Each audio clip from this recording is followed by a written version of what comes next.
So welcome back and hello if you are new. I hope all of you have had a wonderful week so far and you've got some great stuff planned for the weekend. So I've been toying with the idea of bringing Apocalyptic Anniversaries back, and I thought, what the hell, why not? I'll try and, keep up as much as I can with everything, but to kick things off, I'm celebrating the 20th anniversary of The War Within by Shadows Fall, one of my absolute favourite metalcore albums of all time.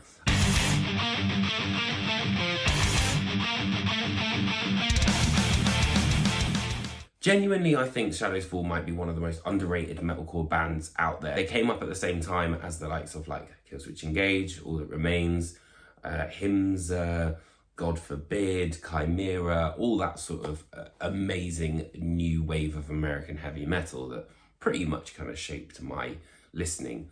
I remember this specifically picking up The War Within alongside Trivium's Ascendancy, Brand New's Déjà Entendu, and Slipknot's Volume 3, and that was a hell of a haul. But the thing is with Shadows Fall is I think that they added that sort of lack of technicality that I was missing from Killswitch Engage, and that sort of real heaviness that I don't think I'd really been all that exposed to. Because I was 13 or 12, 13 when I first heard this. And the thing is with The War Within, for me, it is a front to back masterpiece of metalcore. There's everything you could want in the metalcore formula perfected on this. There was the rhythmic sort of speed and technicality, but with that sort of really light, kind of massive open sections that you would hear in metalcore. And there were moments like, The Light That Binds, that wah solo is so cool, but it would be kind of, more in the leads, if anything, where we took a trip to Scandinavia. And, very much kind of, now I'm a bit older, I can hear Carcass in there, I can hear Arch Enemy, all of those classic In Flames, that sort of thing. But at the time, I thought that, it was the perfect blend of melody, but also really fucking heavy. Some of this is really heavy. Like, for example, Enlightened by the Cold, that main riff is pretty crazy, but it's the power of I and I that I always just find merciless. The way it comes in with that.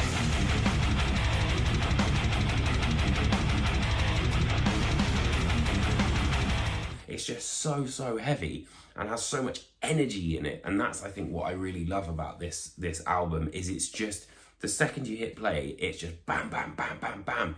And you've got tracks which are like Act of Contrition or What Drives the Weak, that with that open kind of like, it's so awesome. But I also think it kind of scratched that sort of, small progressive edge that I started to have. In terms of songs like Stillness, I thought that was kind of more progressive, and then Those Who Cannot Speak, by far my favourite song on this album. The guitar solos, the way that it was put together, the whole thing flows so beautifully. This is just the band firing on all cylinders. Brian sounds amazing, the drums are so slick. And Jason Bittner now drums with Overkill as well. Jonathan Donnet is the guitarist in Anthrax, so they've done very, very well for themselves. But Shadows Fall are coming back slowly but surely. They're playing Welcome to Rockville, and they've got their own headline show with Fit for an Autopsy and Alluvial as support in March, which I would love to go to in the US. But it's honestly one of the most, I think, overlooked metalcore records out there.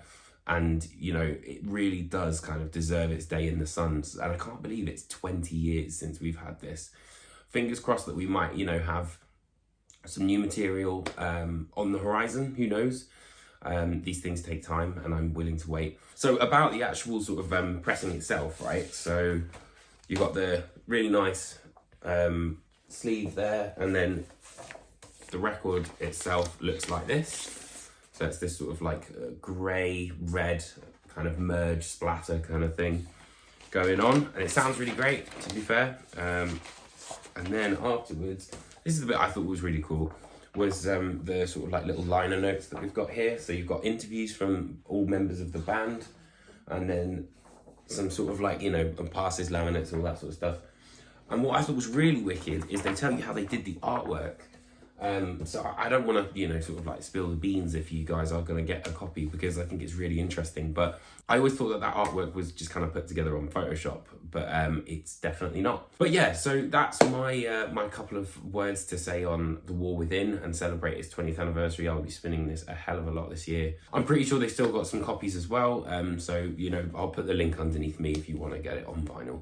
But yeah, let me know what you think of Shadows Fall and The War Within. Does it kind of resonate with you as much as it does me? Let me know. And I'll see you guys very, very soon for more apocalyptic anniversaries. Take care, my friends.